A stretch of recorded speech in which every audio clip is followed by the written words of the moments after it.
Hello guys, welcome to our channel. ప్రస్తుతం మనతో పాటు సీనియర్ జర్నలిస్ట్ జగదేవ్ గారు ఉన్నారు. నమస్తే సార్. నమస్తే. వైఎస్ఆర్సీపీ పార్టీకి సంబంధించి ఇప్పుడు స్థానిక ఎన్నికల ఎమ్మెల్సీలు జరుగుతున్నాయి. సో బొత్స గారు ఏకగ్రీవంగా ఎన్నిక అవుతారంటూ వార్తలు వస్తున్నాయి. సో దానికి సంబంధించి స్థానిక సంస్థల సంబంధించిన ఎమ్మెల్సీ ఇది బొత్స గారు పేరుని ప్రపోజ్ చేశారు. సో ఆల్మోస్ట్ ఆల్ ముందే కన్ఫర్మ్ అనుకున్నారు, కానీ ఒక ఇండిపెండెంట్ అభ్యర్థి మైనారిటీ చెందిన వ్యక్తి ఒక ఆయన ఉన్నారు.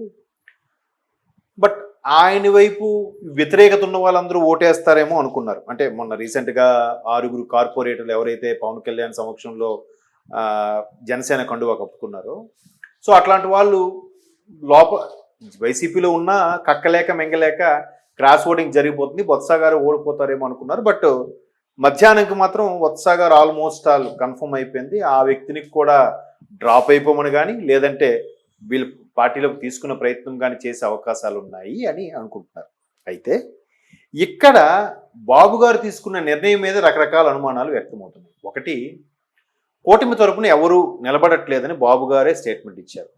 ఏమని? జనసేన తరపున కానీ బీజేపీ తరపున కానీ టీడీపీ తరపున కానీ ఎవరు ఉండట్లేదు అన్నారు. సో ఆయన ఎందుకు అలా అన్నారు? తెలంగాణలో కూడా ఇలాగే పోటీ చేయకపోవడం వల్ల కాంగ్రెస్కి మంచి మెజారిటీ వచ్చిందనే వార్తలు కూడా ఉన్నాయి. సో ఇక్కడ కూడా ఏదైనా చక్రం తిప్పబోతున్నారా అనేది ఒక డౌట్. కానీ ఇప్పుడు బొత్స గారి ఎన్నిక ఏకగ్రీవం అయిపోతున్న నేపథ్యంలో మరి బాబు గారి వ్యూహం ఏ విధంగా ఉండబోతుంది అనేది కూడా పార్టీ శ్రేణుల్లో కొంత ప్రశ్నార్థకంగా మారింది. మరోవైపు కూటమిలో పోటీ చేయడం వల్ల, ఫర్ ఎగ్జాంపుల్ పిఠాపురం తీసుకోండి, అక్కడ వర్మ గారు టీడీపీతో పోటీ చేయాలి. బట్ పవన్ కళ్యాణ్ గారు పోటీ చేయడం వల్ల వర్మ గారు త్యాగం చేయాల్సి వచ్చింది. వర్మ గారికి ఆల్మోస్ట్ ఆల్ ఎమ్మెల్సీయో లేదా నామినేట్ పోర్టు ఏదో గ్యారంటీ అనుకున్నారు. బట్ ఇంతవరకు క్లారిటీ లేదు. సో ఇట్లాంటివి ఏవైనా అట్లాంటి వ్యక్తులకి, అంటే వర్మ గారనే కాదు, ఇంకా సమ్ XYZ ఎవరైతే ఉంటే వాళ్ళకి కల్పించి ప్రభుత్వం వీళ్ళదే ఉంది కాబట్టి, ఎలాగో వైసీపీలో వ్యతిరేకత ఉంది కాబట్టి, బయటికి ఎవరు కక్కట్లేదు మింగట్లేదు కాబట్టి, సో వాళ్ళ ద్వారా గెలిపించుకునే ప్రయత్నం కూడా చేయొచ్చు కదా, అలా ఎందుకు వదిలేశారు అనే ఆలోచన చాలా మంది కూటమి కార్యకర్తల్లో ఉంది.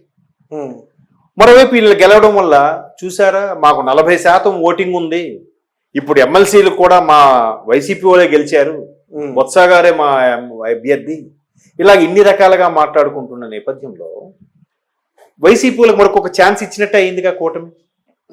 అరే బాబు, గత 5 ఏళ్లలో మేము చాలా ఇబ్బందులు పడ్డాము, వాళ్ళు చాలా టార్చర్ పెట్టారు, టీడీపీ అనే వాళ్ళని నోరెత్తకుండా చేసేశారు, ఎన్నో ఇబ్బందులు పెట్టారు, అధినేత చంద్రబాబు నాయుడు గారిని కూడా అరెస్ట్ చేశారే, ఇప్పుడు మా సామాన్యుల పరిస్థితి ఏంటి, ఇటువంటి వాళ్ళు మళ్ళీ మీరు ఎందుకు వదిలేశారు అనేది కార్యకర్తలు చాలా మరిగిపోతున్న అంశం. బాబు గారు మరోవైపు ఏమంటున్నారు? ఆగండి అయ్యా, ఆగండి, సంయమనం పాటించండి, వాళ్ళు కవ్వింపే చర్యలకి, వాళ్ళు రెచ్చగొట్టే వ్యాఖ్యలకి మీరు రెచ్చిపోవద్దు, సమయం వస్తుంది, ఆగండి అంటారు. దీనికి కార్యకర్తలు, ఉడుకు రక్తంలో ఉన్న కార్యకర్తలు జీర్ణించుకోలేకపోతున్నారు. ఏంటి బాబు గారు ఇలా ఉండడం వల్ల వ్యూహం ఏమైనా ఉందా? లేదు, ఎమ్మెల్సీగా గెలిచిన తర్వాత బొత్స గారు లాంటి వ్యక్తులను విలీనం చేసుకుంటారా? అట్లాంటి అనుమానాలు కూడా వ్యక్తమవుతున్నాయి. ఎందుకు కూటమి నుంచి ఎవరిని నిలబెట్టకపోవడం రీజన్ ఏంటి? అఫ్ కోర్స్ స్థానిక సంస్థలకు సంబంధించి 800 పైచీలకు ఓట్లు ఉన్నాయి. 800లో 600 పైచీలకు వైసీపీకే ఉన్నాయి, సర్పంచ్లు కానీ కౌన్సిలర్లు కార్పొరేట్లు ఎవరైతే ఉన్నారో వాళ్ళు. సో వీళ్ళందరూ కూడా ఖచ్చితంగా వైసీపీకే వేస్తారని నిలబట్టి పరాభవం అవ్వడం కన్నా నిలబడకుండా ఉంటేనే సరే వాళ్ళకి ఛాన్స్ ఇచ్చామని చెప్పుకోవచ్చా? లేదు, మాకెంత బలం ఉంది కాబట్టి, మా వైసీపీ స్థానిక సంస్థల అభ్యర్థులు ఎంతమంది ఉన్నారు కాబట్టి మా ముందు నిలబడలేక ధైర్యం సరిపోక నిలబడలేదు అన్నట్టుగా వైసీపీ వాళ్ళకి ఛాన్స్ ఇచ్చేలాగా ఉంది ఇప్పుడు పరిస్థితి. సో ఇటువంటి నేపథ్యంలో ఉత్తరాంధ్రకు సంబంధించిన చాలా మంది కూటమిలో ఉండే కార్యకర్తలు కానీ, కూటమికి సంబంధించిన స్థానిక సంస్థల ఇట్లా ప్రతినిధులు కానీ చాలా ఆవేశంతో ఉన్నారు. బయటపడట్లేదు కానీ ఎందుకు బాబు గారు ఇటువంటి నిర్ణయం తీసుకున్నారనేది. బట్ అది అందరికీ $1 మిలియన్ ప్రశ్నే. బొత్స గారు ఏకగ్రీవ ఎన్నిక, కానీ దీంట్లో కొంతమంది శ్రేణులు మాట్లాడుకునేది ఏంటంటే, బొత్స గారు కూడా గతంలో చాలా వైభవంగా ఉన్న వ్యక్తి, 4-5 సార్లు మంత్రిగా చేశారు, పిసిసి చీఫ్గా చేసిన వ్యక్తి, ఈరోజు ఏమీ లేకపోయేసరికి ఆయనకి కనీసం ఎమ్మెల్సీగానైనా గెలిపించుకుంటే బాగుంటుంది అని ఒక రకమైన బలమైన సామాజిక వర్గం చెందిన వ్యక్తులు ఆయన గెలిపించుకునే ప్రయత్నంలో భాగంగానే ఆ సామాజిక వర్గం నేతలు ఇటువైపు పవన్ కళ్యాణ్ గారికి చంద్రబాబు నాయుడు గారికి రిక్వెస్ట్ చేయడం వల్లే బొత్స గారికి పోటీగా ఎవరిని పెట్టలేదు అన్న వార్తలు కూడా వినిపిస్తున్నాయి. ఇంకో వార్తలు ఏంటంటే లేదు బొత్స గారు టీడీపీ జనసేనలోకి షిఫ్ట్ అవ్వలేరు కానీ బీజేపీ వైపు మాత్రం చూస్తున్నారు, ఆయన చూపులు అటువైపు ఉన్నాయి. ఎమ్మెల్సీగా గెలిచాక బీజేపీ వైపు వెళ్ళిపోతారు, బీజేపీ వైపు వెళ్తే ఆబ్వియస్లీ కూటమిలోకి వెళ్ళినట్టే కదా అన్నట్టు కూడా కొంతమంది స్థానిక ప్రజలు మాట్లాడుకుంటున్న నేపథ్యం. ఇవన్నీ ఊహాగానాలు, ఇందులో ఏది వాస్తవం ఉందో లేదో మనకు తెలియదు.